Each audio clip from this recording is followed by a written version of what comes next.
Good afternoon. Almost there. I am happy to be here with you. For those of you who don't know me, my name is Jose St. Fard, and I'm the lead pastor here at Newday. I'm so glad to be part of a church that's committed to creating environments where the next person finds God. I'm so excited to be here because I get to close out our series. I'm technically on paternity leave, but I love Newday so much I decided to show up.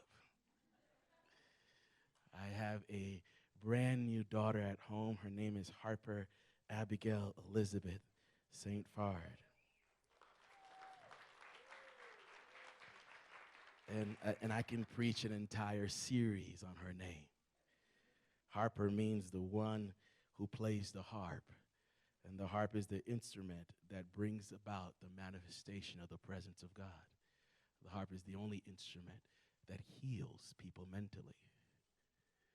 It is the only instrument said in the Bible that can take away one spirit and replace another spirit, a good spirit, with that other spirit. So, anyways, Abigail is the cause of the Father's joy.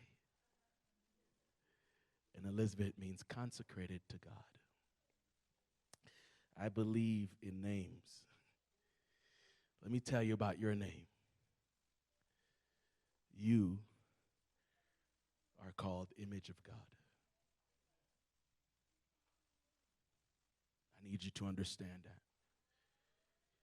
You are not just human. You are made in the image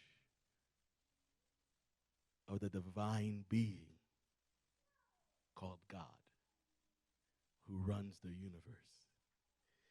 He is not human. He is.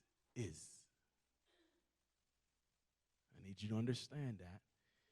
When Moses said, "What shall I call you? What's your name?" you and I hear the fancy term, Yahweh. What God was saying is, call me. When you breathe, you're calling me.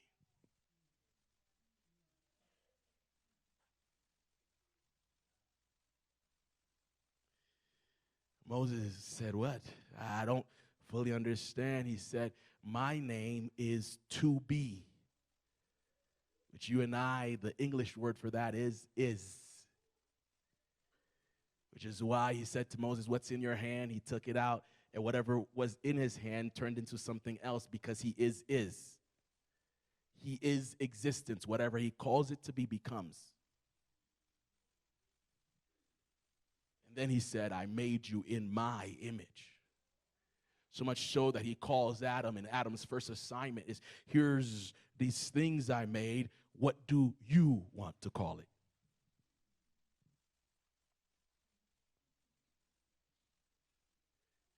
And Adam looked at the beast and called it lion. And the lion said,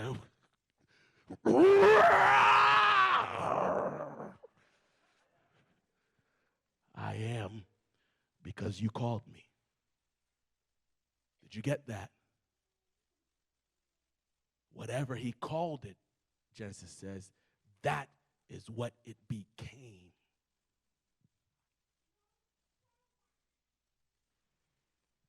Is made you, and you are made in the image of God.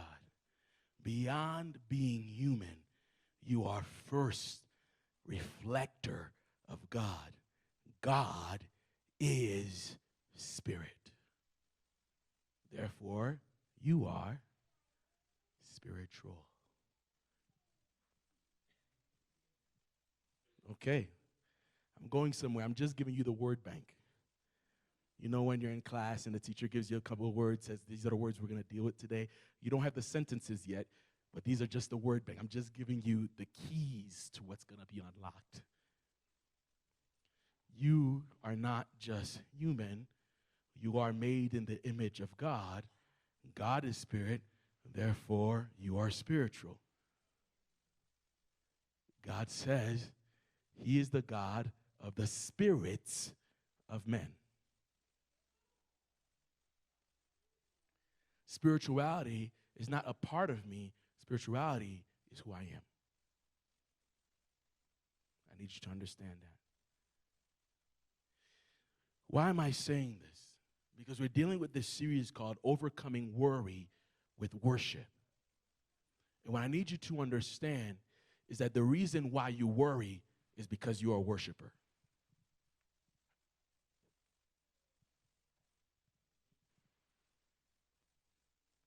Can I help someone today? Let me help you. Have you ever tried not worrying?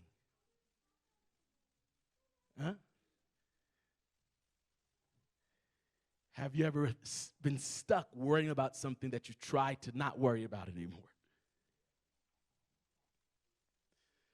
The reason why you worry is because you are a being created to worship, to ponder upon, to reflect upon, to think on. You are made to reason with the divine being, which is why he says, come, let us reason together. You are made to think, to reflect. You are called to worship. You are a worshiper. Whether you believe in God or not, you are a worshiper. Whether you believe in God or not, you are a worshiper. That's what you are made to be. You are a worshiper. Therefore, if you don't worship God, you will worship something. Are you listening to me? You might think, I don't go to church, I'm not religious, but you adore something. And something has power over you. You might not show up at church and listen to someone talk or sing songs, but guess what? There are songs you know by heart. And you might not think about it, but you're worshiping. You'll stay hours in front of a screen and reflect what that screen is doing, and that's worshiping because you are being in the presence of that thing. Hello?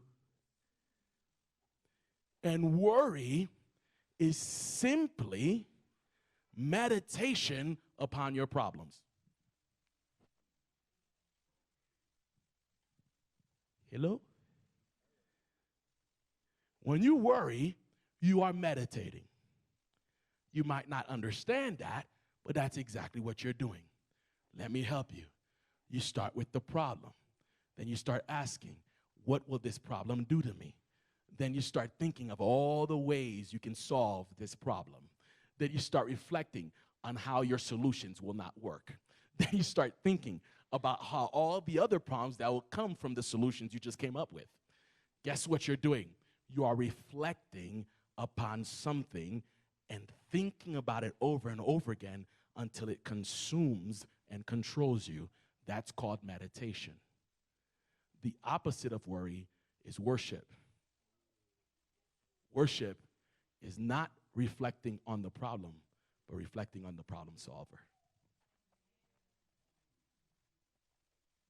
That's a slow walk. Yeah. Worship is the antidote to worry, because worry is reflecting on your problem. Worship is reflecting on the God who solves the problem. God says, I'm the person that makes the person who creates the weapon.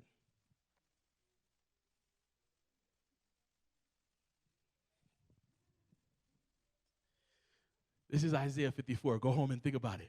Reflect on it. Isaiah 54, towards the end, he says, I created the blacksmith that makes the weapon.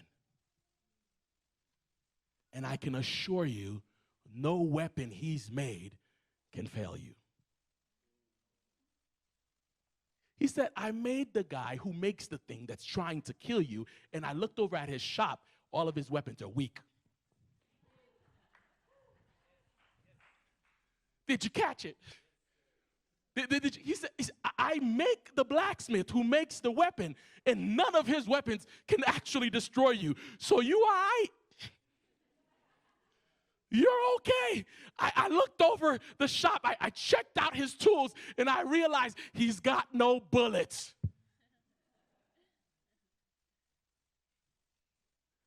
So do not worry about your life.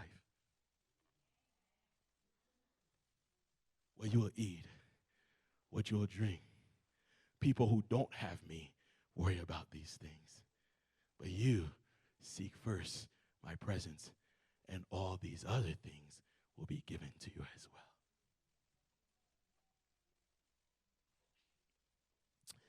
Worship is reflecting, adoring, admiring the God who solves your problems. Worship is the thing that can actually satisfy your thirst. Worship is the thing that can actually satisfy your thirst. Let me put it another way. All of you get satisfied when the core of you worships.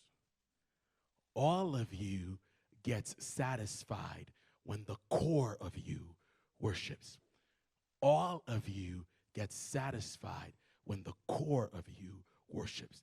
The core of you is the thing in you that reminds you you're not just human. That's the Spirit. God breathed his Spirit into you. And let me tell you, the thing that agitates you, that says this is not satisfying, that's the thing that you haven't been touching all your life. You get the new job, you thought you'd be happy. How you feel? You finally got the girlfriend you've always wanted. Todd, I'm not going to look at him. He thought, all my problems are solved. Man, Nicole said yes. I'm good. Life is great. But guess what? You still got problems. The thing that's itching inside of us is the thing that we often don't feed. Our bodies need food. It needs nurture. It needs something to sustain it. And so every day you wake up, you feed it. Your mind needs to consume information, to understand things, to observe. And so everything around you is feeding your mind. And you're constantly feeding it, whether you like it or not. You are never not feeding it. That's why it's called entertainment. You ever broke it down?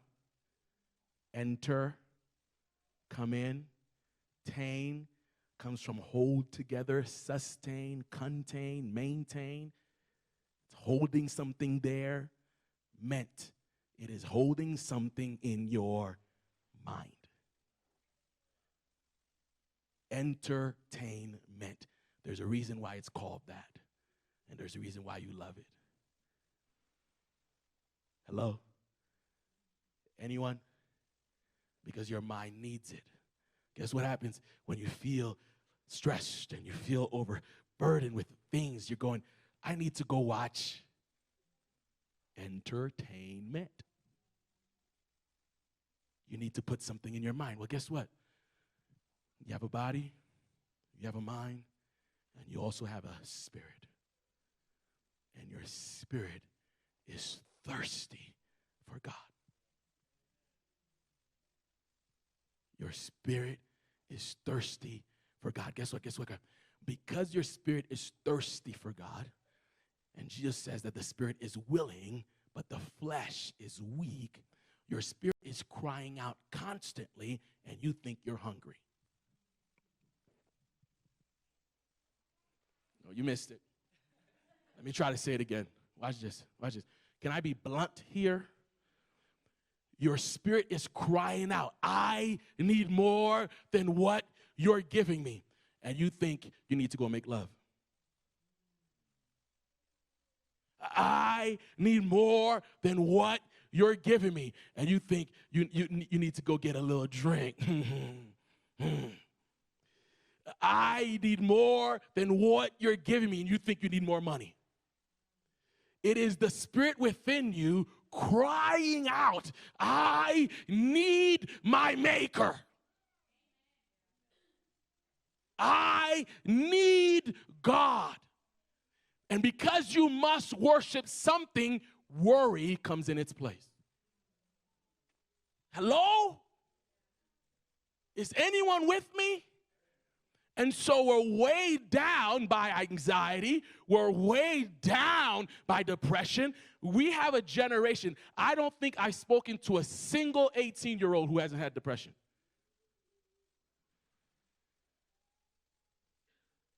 The amount, watch this. The more secular our society becomes, the more struggle we have with keeping our mind together. Because the spirit is constantly crying out, I need God. And we are feeding it everything else. And look, I need you to, I don't want you to walk away here thinking I'm the problem because I'm struggling with anxiety. No. The current era that we're living in is intoxicated by godlessness. Therefore, we're all affected. Nothing you did made you affected. You're just living in the era that caused this. And so all of us are struggling with an addiction. All of us are dealing with a mental health issue. All of us are struggling because the environment in which we are in has sucked God out of it. Are you hearing me? But our spirit was made for God. We're thirsty. Which is why when Jesus is talking to the Samaritan woman, he goes up to the well and he offers her what he knows she needs. Can you give me water? She's like, wait, you're a Jew, I'm a Samaritan, we don't mess with each other, we don't talk, why are you asking me for water? And then he goes, watch this. John, listen to his answer. He says, oh, child, if you only knew what I can give you. If you only knew the gift of God, if you only knew what I can give you, you would ask me for water. And she's like, really? She's like, but you don't even have anything to draw this water with.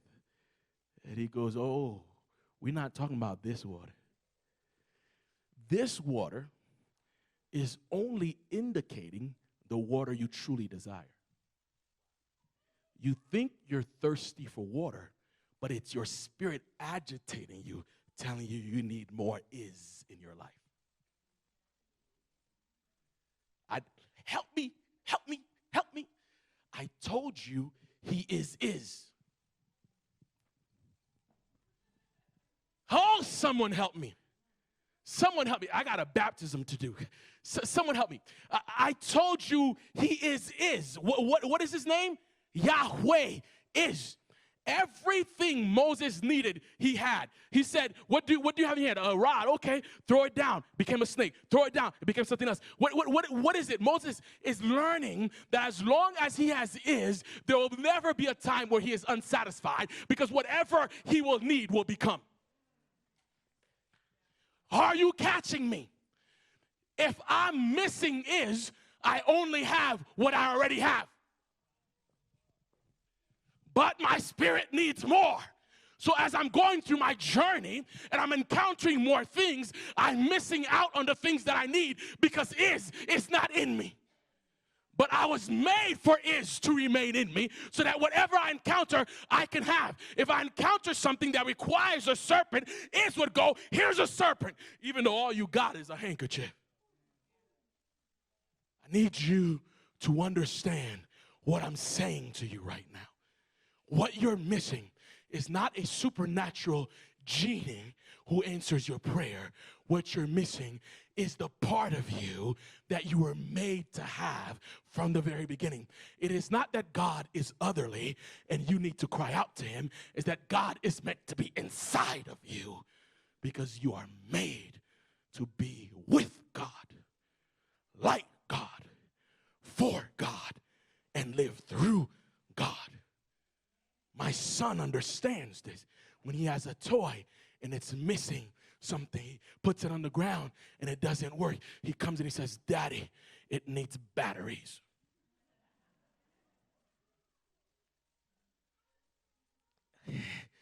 please put batteries. And he knows the difference. He goes to the phone. It's not working. It needs charger. Because he understands that anything that produces power needs to get power from something else. Are you listening? You are made to be powerful. Therefore, you need a power source. That power source is God. It's not money. It's not sex. It's not anything you've been searching after. It's not status. It's not position. It's not religion. It is God. It is God. It is God that you desire. It is God that you need. It is God that must consume you. It is God. And he said, anyone who's thirsty, come and I will give him drink. Listen, they're at temple. They're at a religious festival. And he's sitting there. And they're going through their routines, their religious routines, and they're saying all their traditional things. They're going through the sacrifices. They're showing up at church, but they're missing God. He shows up at the funeral. They're worshiping. Are you watching? They are worshiping, going through the routines of religiosity. God is walking among them, and they're missing it.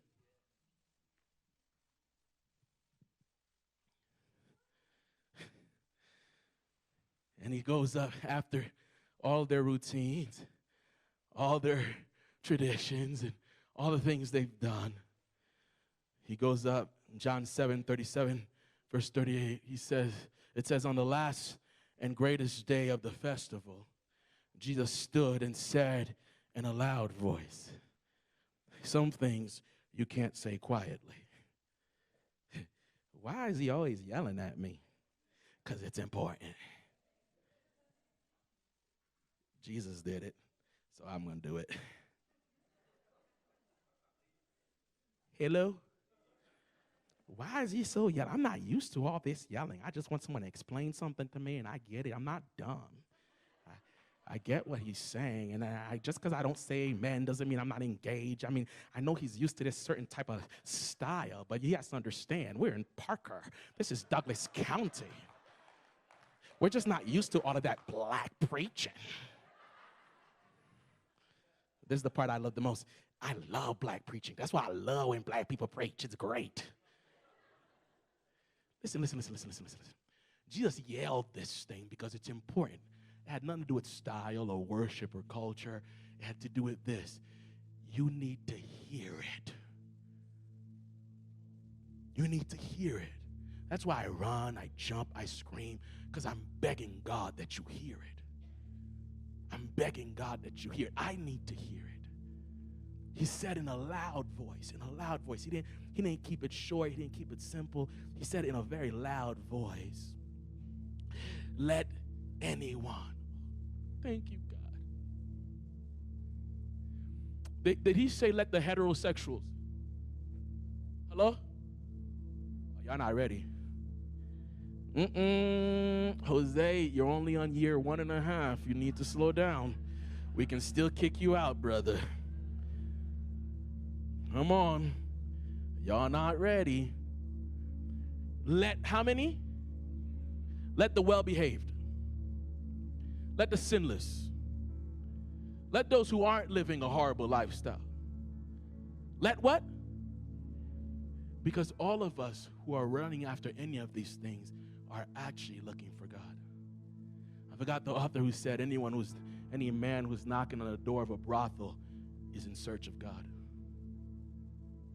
All of the things we run after, we're trying to satisfy that spiritual thirst that only God can satisfy. And that's why we're addicted to the things we're addicted to. Because no matter how much we give ourselves it's never enough. So we got to keep running back. We got to keep searching. We got to keep getting more because it's not enough. But he says, let anyone who is thirsty come to me and drink. Whoever believes in me, as scripture has said, rivers of living water will flow from where? Within them. God was meant to be within you, not over here, God help me, no, within you. He is created. There is a huge hole in your spirit until God takes over. God is meant to be within you, and he is not meant to be within those who have already gotten it, within those who are doing the right thing, within those who are not sinful. No. Jesus knocked all those categories out on the cross. He said, it is finished. Then at that point, you are just as righteous as Jesus. I know you don't believe it, but that's why he says, whoever believes in me. What is he asking you to believe in? That his name is real. Yeshua, the one who saves.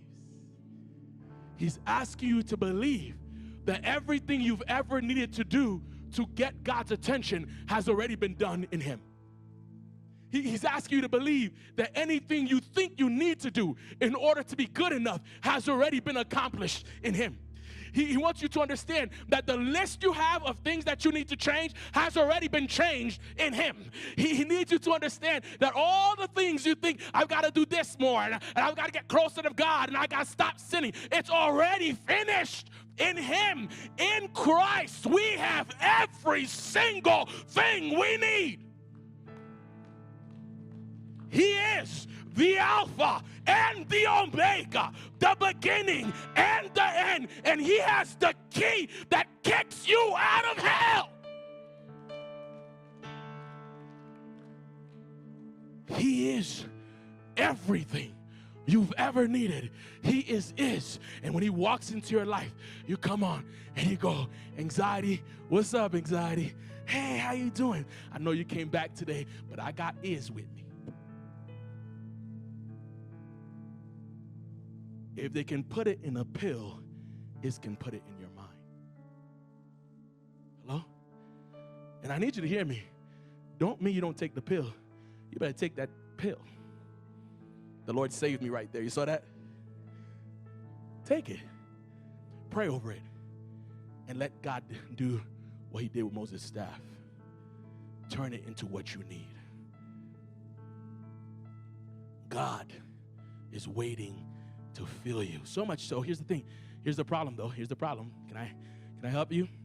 When this Samaritan woman heard that Jesus had water, he said, "What?" She said, "What type of water?" And then he goes, look. Jesus answered. John 4, verse 13 and 14. Listen. John 4, verse 13 and 14. Jesus answered, everyone. Is that what yours say? How many? Some of them. Those who show up to church. Those who commit to Newday. The Christians. The Republicans. No, the Democrats. No. Everyone. Everyone who drinks this water will what? Will be thirsty again. Meaning, I hope you understand what I'm saying, because I don't know if you caught it. Even when Christians drink this water, they'll be thirsty again. As long as you are feeding off the fountain of this world, you will remain thirsty. Everyone who drinks this water will be thirsty again. But whoever drinks the water I give them will never thirst.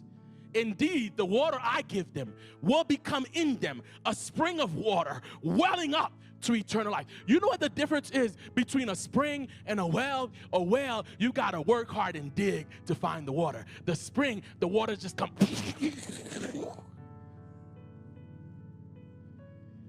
You don't have to work for it. You don't have to dig. The water just shows up. That's what God has promised you. When she heard this, she said, what?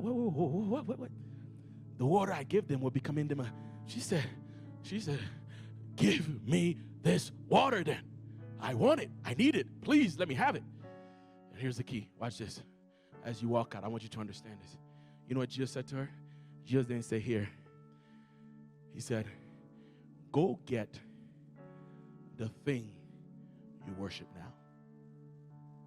Go get your husband. Because you can't have what I give you if your hands are already full.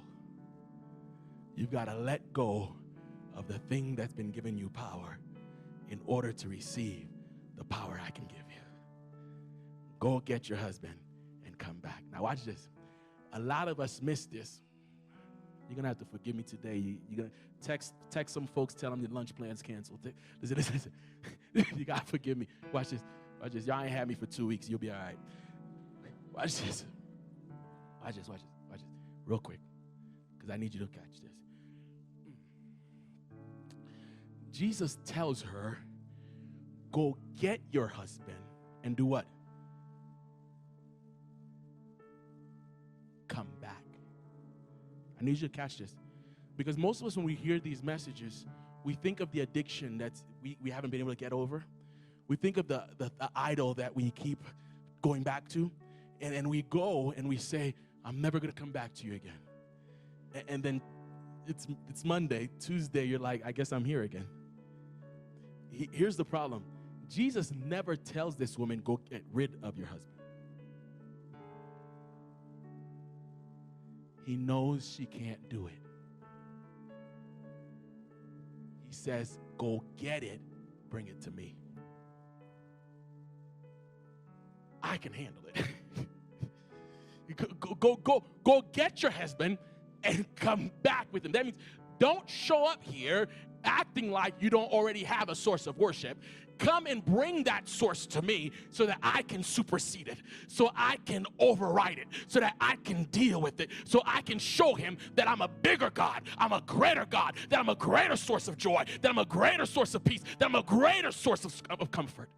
Go get it and bring it back to me because I can handle it. She said, I ain't got a husband. Because that's what we all do. I don't have that kind of problem. It's not me. I'm good. I can get over this thing tomorrow. Liar. He just goes, you're right. You ain't got a husband. You had 5. This is the 50th time you said you'll never do it again. Hello? This is the 20th time you got rid of it. And the one you have with you now is not even your husband. This time you gave up on commitment all the way. You just said, I'm just going to let myself be used. Go get it, come back. The woman leaves the water jar that was supposed to get her water, and she goes. There's no point in the story where it says she actually goes back and gets the husband.